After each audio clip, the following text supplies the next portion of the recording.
Now, from London, let's bring in a guest. We have publisher of the Africa Briefing, Jonathan Ofai-Ansah. Good to have you with us, Jonathan. So did this recent coup d'etat in Sudan catch you by surprise? You know, I'm asking you this because there were many who were expecting this to happen. Yes, I mean, the signs were there, judging from the mass demonstrations that took place last week and the week before. I mean, the people rightly sensed, or saw the undercurrents that were going on, and sort of held preemptive demonstrations, against such an eventuality. But unfortunately, they couldn't help, and this coup took place on Monday. And like your correspondent said, the military staged the coup just because they wanted to dictate, the pace of reforms. They wanted to dictate everything that goes on within the country. And again, they feared being exposed because, look, most of these military are tainted. You take the war in Darfur, you take other sleaze that has taken place within the economy and so on and so forth. Most of them are tainted and wanted to protect themselves. And it appeared Abdallah Hamdok, the deposed prime minister, wasn't one who was prepared to play ball with them. So the only alternative left to them was to stage this coup and get rid of Hamdok, right, and place their own hand-picked people, in place. They've announced a new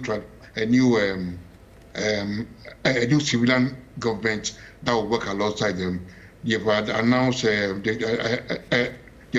planned judicial council, and all the members of these bodies are going to be handpicked by, or are going to be people who will be handpicked by this General Benham, and who will play their ball, will play their game, will work according to the dictates of the military. Okay, now author and journalist Robert Fentina is also joining us from Kitchener, Ontario. I should say welcome to Robert. And Robert, you know that General Burhan was supposed to cede control of the ruling council to civilian leaders in a few weeks' time. Instead, he dissolved the council. He announced a date for elections, after which he said he would hand over to an independent and fair representatives, in his own words. Now, is the military really serious about handing power over to civilian rulers? If so, why did they do it in a few weeks' time that they were supposed to do? They are not serious about doing this, about handing power over to civilian leaders. If they were, as you said, they would have done it on the schedule that was agreed upon 2 yeyears ago when the Bashar was overthrown and the coalition government was formed. But the fact that Burhan has now seized the government and is promising to have elections and hand over the government to civilians in another 2 years is not promising. It's not optimistic. This is going to be another military leadership as the people of Sudan have had to put up with for decades before. They want democracy. They've demonstrated for democracy. It's what the people want, and it's what the government had promised to them. And now General Al-Burhan has violated that promise, and I don't believe he has any intention of respecting it at any time in the future. Now, Jonathan, the general leading the coup d'etat is saying that he did what he did in order to avoid a civil war. Is he in the right? He is partly right, yes, because when the civilian population started, their demonstrations earlier, middle of this month, up to last week or whatever. Yes, if those demonstrations had gone ahead, yes, chances were, it could have escalated into some sort of a military confrontation. So in a way, he's right. But then, I believe the demonstrations by the civilian population leading up to last week also played into his hands. It was like, in my language, I can't go to Ghana, It's like, when the mosquito wants to, to enter your bedroom, it's for, and the wind blows. It gives you the chance to enter your bedroom and bite you. So this is something that, has happened in Sudan. The demonstrations actually played into General Benham's hands to say this coup d'etat on the pretext of avoiding a possible civil war. Now, Robert, military leaders are saying that an election will be held in July 2023 in which power will be transferred to a civilian government. Multiple coup d'etats have been staged in Sudan in the past 3 decades. So it makes me wonder if a peaceful transition in Sudan would ever be feasible. It's challenging, certainly. The issues that face the Sudanese people are many and complex. This is, as you mentioned, the 4th such a coup that the Sudanese nation has experienced in a relatively short amount of time. The elections could be held and could be reasonable, could be valid and democratic if the governing leaders choose to allow them to be such.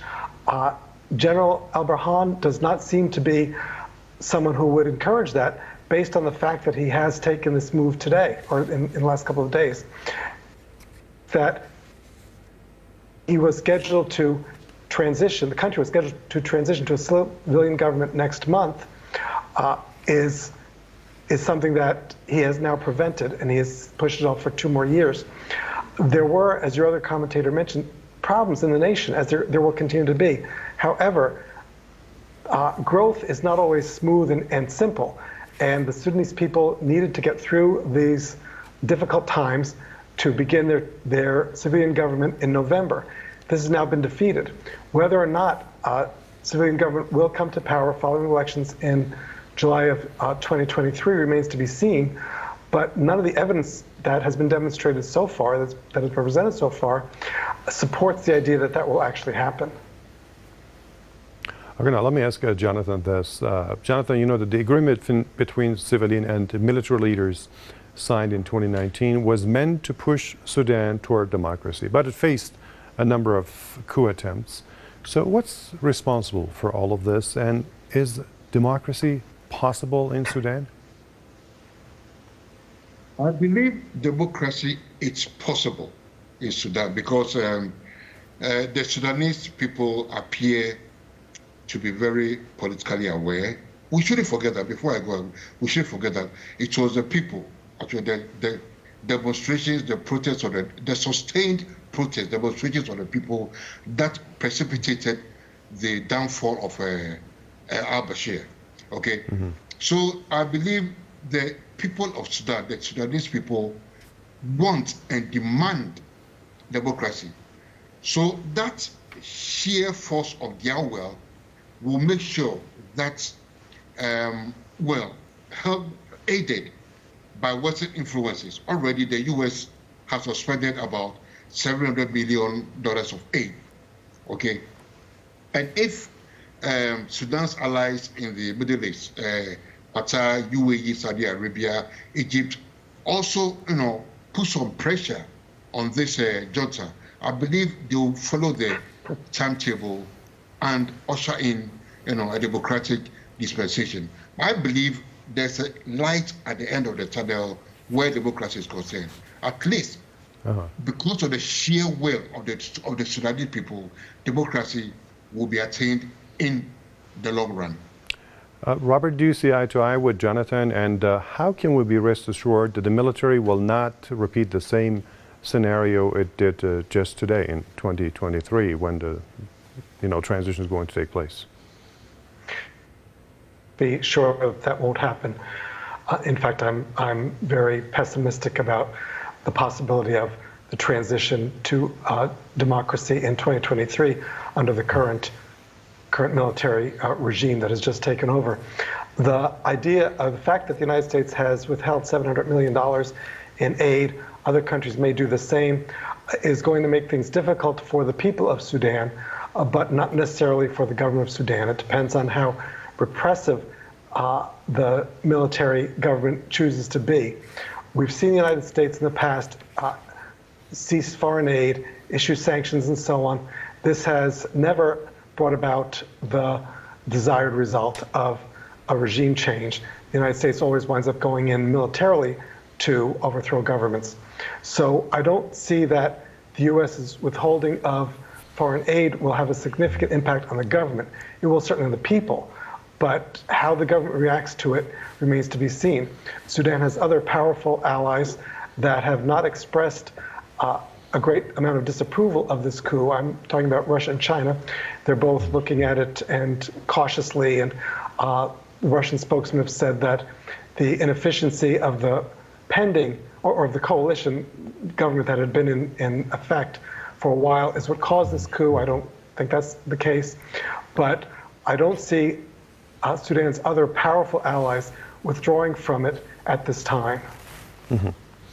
Now, Jonathan, speaking of the U.S., you know that the country removed Sudan from state sponsor of terror list last year, and in June, it also paid a $50 billion debt relief package to Sudan. Now, some believe that this is aimed at kind of encouraging Sudan to sign the so-called normalization deal with the Tel Aviv regime. Your take on that? Yes, I mean, it was a sweetener. Already, General Benham, when Netanyahu was Prime Minister, had trilateral talks with Netanyahu and Donald Trump. Okay, and again, Pompeo, the then U.S. Secretary of State, Mike Pompeo, also called Benham to congratulate him, on trying to normalize relations with Israel. Yes, I believe this normalization will happen. Already, everything has been set in motion. So I believe even it hasn't happened already, it will happen eventually. So, and to go back to the other guy in Canada, look, what I said was that the sheer force of the will of the Sudanese people will make sure, because the only resistance that the military will show will be to kill, the civilians, to kill the protesters. And the more they do that, the more isolated they will be, right? And the more, even their allies might turn against them. So they will need to, the people demonstrating, asking for a return to civil rule, will put much pressure, internal pressure, and also bring in external pressure for the military regime to make way for a democratic dispensation in the long run. Maybe not in the medium term, but hopefully in the long term, in the long run, the democratic dispensation will be allowed to take place. Okay. Now, Robert, what do you think? Will Sudan be signing normalization deal with Tel Aviv regime, and how will the people react? I think, as your other commentator said, that Sudan will sign the normalization. As with other countries, Arab countries that signed such normalization, of course, Sudan is an African country, but with a large Muslim population. But as other countries did, the people protested. It was not what the people in the countries wanted, but it was done for political expediency, often at the behest of the United States. Sudan will do for the same reasons, despite what the people of Sudan want. The United States will continue to fund the Sudanese government as long as it does the U.S.'s bidding. And one of the very important things to the United States is for Israel to not be marginalized in the world community, as it is increasingly due to its genocidal practices against the Palestinians, its constant violations of international law, and its crimes against humanity. The United States is willing to overlook those and will bribe other countries to overlook them too, and will probably be successful with Sudan, regardless of who is running the country. Right. Now, one final question for both of you. Jonathan, who would benefit from a Sudan that's in disarray and chaos? Nobody benefits. The Sudanese people will lose. And I don't say anybody benefited. I mean, it will be losses all around. And Robert? I agree with that. The Sudanese people will suffer from this chaos. They will be unable to get foreign aid. As we've mentioned before, many countries will probably stop foreign aid because of this coup, at least for a time, and those people will suffer. The United States may decide to go in militarily under what it will say are humanitarian causes, which is what the United States does at different times and just makes things much worse than they ever were. But in order to get any oil or to prevent exports to Russia and China, the United States may do that. So this is a lose-lose situation for everybody. Okay, Jonathan, would you foresee a U.S. intervention in Sudan? I don't see U.S. Intervening militarily, but maybe diplomatically to try to exert some diplomatic pressure on the military. Yeah. Okay, on that note, we come to the end of this edition of the Spotlight. Let me thank our guests. We had publisher of the Africa Briefing, Jonathan Ofeansa from London, and also author and journalist Robert Fantina in Kitchener, Ontario. Thank you for watching this edition of the Spotlight. I've been your host, Behruz Najafi, and I'll see you next time.